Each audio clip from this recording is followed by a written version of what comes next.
pense que je n'ai pas eu tort de venir échanger avec vous. Et je suis très content de cela. Et à la question préoccupante pour tout le monde, la question sécuritaire, les universités Dori, Waivia, Fada, toutes ces universités donc, qui sont dans des zones rouges, la question nous taureau de l'esprit certes, mais il y a une solution en cours. Et j'avoue que c'est tout de suite que j'apprends que ça fait plus d'un an qu'à Dori, il n'y a pas cours à l'université. Je l'avoue quand même que je viens de l'apprendre, je ne savais pas que ça durait depuis si longtemps. Ce qui est là pour la sécurisation de ces institutions et d'ailleurs de tous les villages, ce que je peux vous dire au jour d'aujourd'hui, si vous avez remarqué, les premières mesures que nous avons prises, c'était pour accroître nos effectifs, recruter. Donc, les VDP, nous avons augmenté l'effectif en faisant 2 classes, les VDP communaux et les VDP nationaux. Cela veut dire que les communaux vont rester dans leur commune pour défendre et les nationaux pourront être employés partout. L'idée aussi, c'est de petit à petit convertir les plus jeunes à l'armée après un temps de combat. Concernant l'armée, je pense qu'il y a un recrutement actuellement en cours de près de 6000 hommes si je ne me trompe, et il y en aura encore, parce que le défi de l'effectif est le plus important. Le combat atteint un niveau où nous ne pouvons plus nous permettre de mettre de petits effectifs sur le terrain. Donc nous avons accentué les recrutements et les formations sont en cours. Et parallèlement aussi, l'équipement est en cours d'acquisition, de sorte que lorsqu'ils finissent leur formation, ils puissent être immédiatement engagés pour pouvoir venir sécuriser un certain nombre de localités.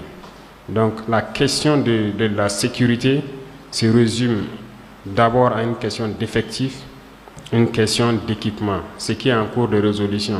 Parce qu'un combattant, on ne le forme pas aussi en 2 semaines, 3 semaines. Il faut un minimum de connaissances qu'il doit acquérir pour pouvoir faire face. Et aussi, la puissance de feu ennemi est assez élevée. Et nous sommes en train de nous équiper pour répondre au moins 5 à 7 fois plus que sa puissance de feu pour pouvoir dominer avec notre effectif. Donc, je peux vous assurer donc qu'à la fin de la formation de ces gens, qui ne doit pas tarder normalement, la priorité sera mise donc sur ces villes qui portent donc les universités et aussi avoir de la présence autour des universités pour que vous ne soyez pas affectés encore dans vos activités académiques. Ça sera notre priorité. Et d'ailleurs, pour ce qui concerne Thomas Sankara, la préoccupation a été soulevée déjà par vos cadres et instruction a été donnée déjà au ministre de la Sécurité pour générer une force qui doit immédiatement être déployée là-bas. Concernant Dori et Waïbia et les autres centres, vous avez dû remarquer que nous avons redécoupé le territoire parce que nous étions à 3 régions et ça ne permet pas de quadriller efficacement. Nous avons redécoupé et on a créé ce qu'on appelle des groupements de forces. Et je pense que pour ceux qui sont à Dori, ils doivent bientôt constater l'évolution. Waïbia également, j'ai même vu une marche avant-hier pour réclamer plus de sécurité. C'est normal. Dans les heures à venir, vous verrez aussi ce qui va se passer autour. Donc actuellement, nous ne pouvons pas détailler toute la stratégie qui est en place, mais le volet tactique, nous sommes en train de tout mettre en œuvre pour que les unités la puissent faire face. Et d'ailleurs, les unités sont en train de, par le cœur qu'ils ont, ils sont en train de prouver quelque chose d'exceptionnel, de faire face avec le minimum qu'ils ont, mais nous mettons tout en œuvre aussi pour qu'ils aient l'équipement nécessaire. Donc, si je peux vous donner une date pour que vous repreniez les cours, je ne peux pas dire à telle date exactement, mais je peux vous dire que d'ici le mois de février, normalement, une vague doit avoir fini sa formation et que nous allons injecter sur le terrain. Ils finissent en fin janvier et en février, ils seront injectés sur le terrain. Et Je ne peux pas dire qu'on commence par Dori ou Waïwia ou Dédougou, ou toutes ces zones sont trucs, mais nous n'allons pas détailler ici le plan, mais nous ferons tout pour que dans les jours à venir, là, vous soyez en sécurité et que vous puissiez retourner et reprendre les cours. C'est ce que je peux vous assurer. Et ça y va de toutes les universités. Concernant la question donc de Nazi Boni, je pense que c'est relatif à toutes les universités. Le nombre de plats qui est insuffisant et les cités avec les PDI aujourd'hui aussi, c'est pas facile, je le reconnais. Et je sais que beaucoup d'étudiants aussi ont des parents déplacés et ça rend difficile la tâche. Voilà. Les parents ne peuvent pas soutenir et c'est vous qui êtes obligés maintenant de soutenir. Je reconnais que tout ça c'est compliqué. Mais le corollaire de tout ça c'est cette guerre.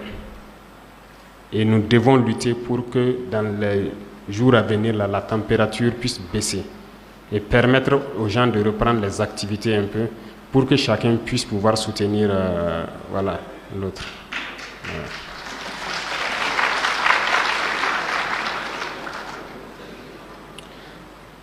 Les étudiants PDI, ça, nous allons essayer de prendre ça en compte, pas seulement les étudiants, mais tous les PDI. D'ailleurs, aujourd'hui, nous sommes en train de lancer un appel pour pouvoir, vous avez dû remarquer, il y a beaucoup de communes, on fait les efforts de ravitaillement, rien que les vivres, parce que c'est ce que les gens cherchent actuellement, à manger d'abord.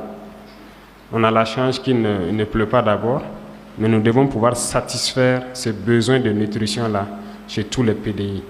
Et l'effort est mis sur ça actuellement. On est en train de chercher le maximum de camions possible. Les hommes sont prêts, engagés, surtout quand il s'agit d'emmener à manger auprès des populations. Et ils n'ont aucune fatigue, ils n'ont aucun répit. Et après, nous allons penser aussi à reloger, à redéfinir l'emploi de certains PDI. Et concernant les étudiants, il s'agira pour nous de trouver les moyens pour que ces gens puissent s'insérer dans la société estudiantine et pouvoir reprendre les études. Le défi est énorme, je le reconnais. Et il y a une chancellerie qui me posait la question, quel courage vous avez eu de prendre un tel pays? J'ai dit, c'est ma patrie. Il n'y a pas de courage qui va faire la paix.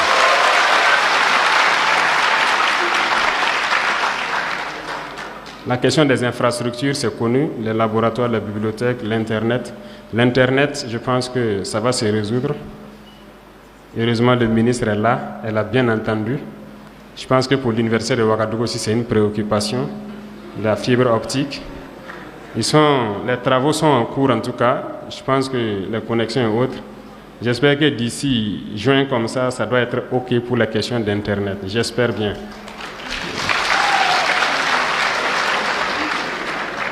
Pour les laboratoires et les autres effets, je discutais dernièrement donc avec un certain nombre de ministres concernant donc nos nouvelles coopérations qu'on veut avec certains pays.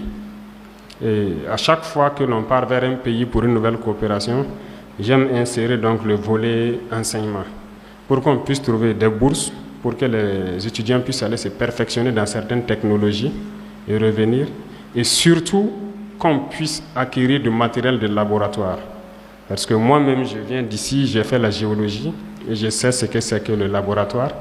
Donc, je sais que dans tous les domaines, vous en avez besoin. Et dans nos partenariats futurs, donc, on met l'accent sur ça pour qu'on puisse un peu rééquiper nos universités, nos écoles, pour que les étudiants puissent vraiment... C'est à travers ça que vous pouvez vraiment chercher et développer quelque chose de nouveau. Comment adapter l'éducation? C'est une très bonne question. Je répondais à la question avec les enseignants. Le nouveau ministre de la Jeunesse qui a été installé a reçu hier une mission de pouvoir donc, avec ses camarades de l'enseignement supérieur et de MENAPL, de l'enseignement de base, pour réformer le système éducatif. Parce qu'au Burkina, on finit la terminale, la destination c'est l'université. Pourquoi ne pas, à l'intervalle là, pouvoir donc professionnaliser la formation de sorte que, à partir d'un niveau, d'autres pourront directement être employés et que l'université soit un choix et non pas forcément une destination.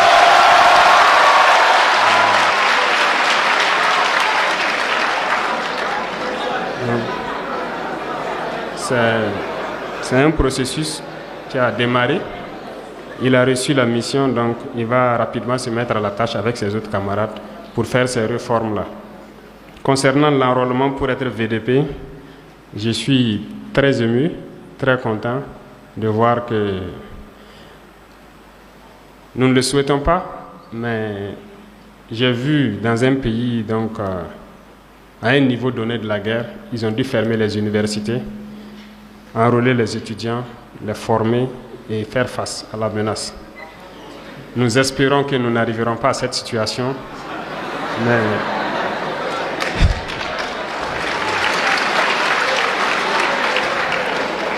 je suis particulièrement content de voir qu'il y a des combattants ici, que cette rage-là existe toujours au sein des étudiants. C'est très bien.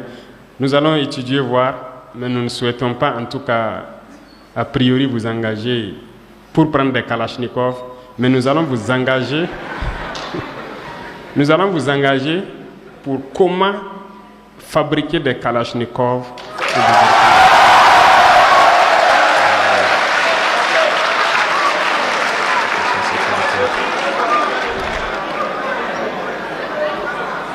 Donc, revenant aux préoccupations donc, de l'université Thomas Sankara, c'est une préoccupation qui a été posée aussi au niveau des enseignants et c'est un truc que j'ai suivi. Je pense qu'en octobre encore, il y a eu un accident mortel sur la voie là.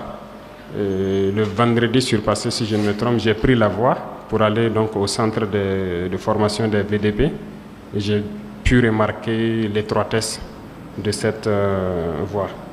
Donc, dès cette semaine, je vais voir avec le ministre des Infrastructures qu'est-ce qui peut être fait dans l'urgence pour que la voie redevienne une 2 voies au moins.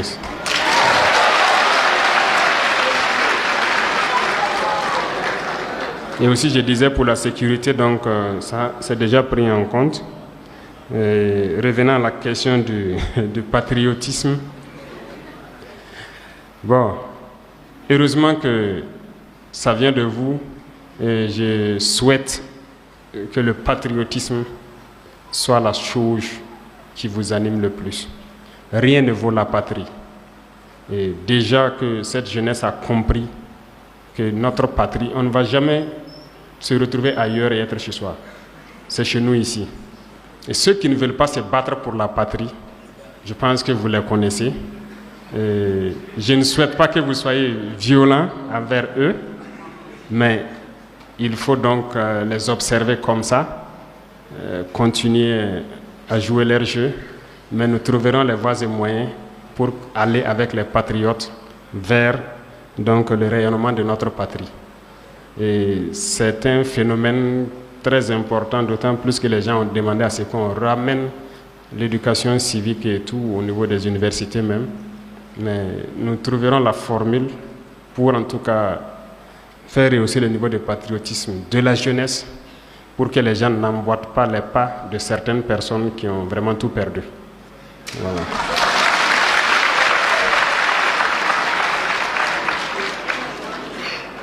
Maintenant, s'agissant donc de la question de garantie des populations des zones libérées, je ne peux pas vous le dire ici. Si je vous le dis, c'est public. Si c'est moi l'ennemi, je vais m'adapter. Vous comprenez? Il y a beaucoup de choses d'ailleurs qu'on ne peut pas dire publiquement parce qu'on contribue à informer l'ennemi, à se préparer à contrer ce que nous faisons. Voilà. Donc, nous préférons le réserver des surprises, mais retenez que la guerre qui est en cours, c'est des batailles. Comme vous le remarquez, il y a des jours où on perd des hommes, mais il y a des jours où on gagne. Généralement, nous, on ne communique pas trop depuis que